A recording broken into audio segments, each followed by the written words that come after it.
Trav4oilers butterfly. Is it one of his strengths or is it a weakness in his game? Before we can dive into Trav's butterfly mechanics, let's take a look at some basic butterfly terminology. Knee drive. Knee drive is simply the violence and the explosiveness that the goalie puts their knees down on the ice. You can't let gravity do the work. You have to muscle it down and violently thrust your knees to the ice. The obvious implication, if you don't get your knees down hard, pucks are going to sift through there and beat your 5-hole. So knee drive is a crucial attribute that goaltenders have to have with their butterfly mechanics. Pad flare simply refers to the width of your butterfly, how far you can externally rotate your hips and get your feet out to the side. The obvious implication here, a fully flared butterfly covers more of the low net. This leads us into our next term, flare constraint.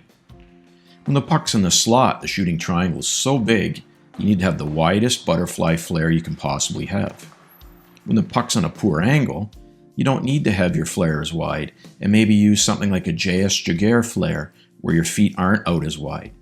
The reason for that is you're doing a full flare butterfly on a poor angle shot, you're likely going to be booting rebounds out into the kill zone.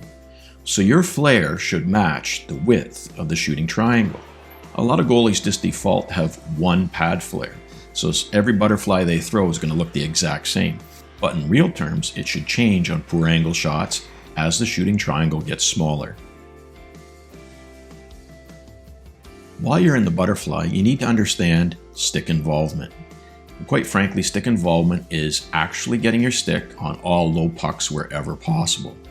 Now there's time and places where you can't get your stick on the puck because it's shot so hard and it will hit your pad. But I like to use the analogy of a parachute with a backup parachute. You want to treat your stick when you're making butterfly saves like it's your primary parachute. It's your go-to. The only time you revert to letting the puck hit your pad is when it's a backup save, when you couldn't get something else on it.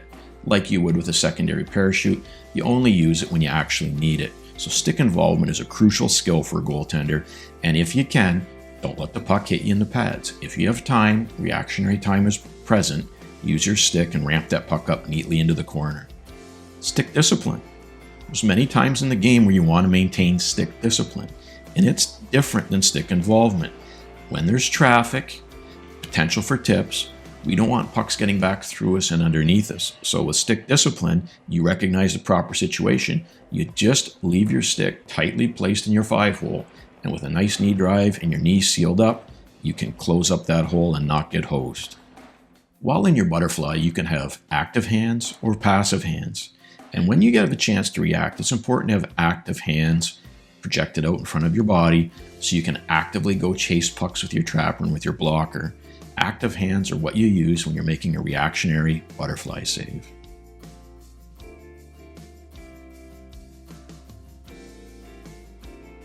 When we look at Trav in his butterfly from the front, we can see, first of all, his block position. He's got his armpits sealed, does have a little bit of a 5-hole there, and stick sort of resting on the heel. But because he's such a big guy, even on a shot from the slot, he doesn't need a super wide flare. One thing with Trav's butterfly, because of hip issues, he doesn't really have a super wide flare, but he can take advantage of good size, good positioning at the top of the crease, and he's got the bottom half of the net completely covered here. So this is what he would look like if he's making a block butterfly save. From the side, you can see his arms are directly down there, his upper body's nice and vertical, he's not sitting back on his heels, he's filling up a lot of space with the aerial angle and with the width of his flare. And one thing with a big goalie, you can see there's no way you're going to go over his shoulders here because of his height. So here's my report card on Trav4oilers with his butterfly basics. He's got a pretty violent knee drive. He does get his knee drive down pretty quickly. He doesn't normally get beat through the 5-hole too much, which is a good hallmark of a goalie with a great knee drive. As we touched on earlier, his pad flare, not really the best, and a lot of that's related to his hip flexibility, but because of his size, he gets away with it. With his flare constraint, one thing I could suggest is that that's his normal default butterfly, so on poor angles, he's pretty good at keeping things tight with his flare constraint. Like most goalies with his stick involvement, he's very good at getting the stick on the puck when it's on his glove side low, but blocker side low shots, sometimes he lets it hit his pad, where I'd like to see him getting that stick more involved.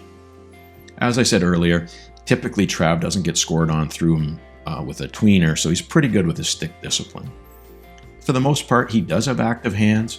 I think sometimes when he projects his glove forward, he doesn't get it down on a low enough angle, so there is room above his pad and below his glove when he projects his hands.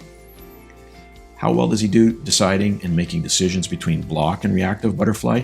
He's very good at that, and I think for the most part, he's more of a reactionary goalie instead of a block guy, which is something I like to see.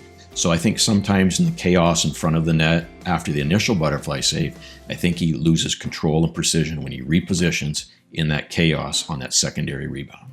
So overall, I don't think Trav's butterfly is broken. It could be better.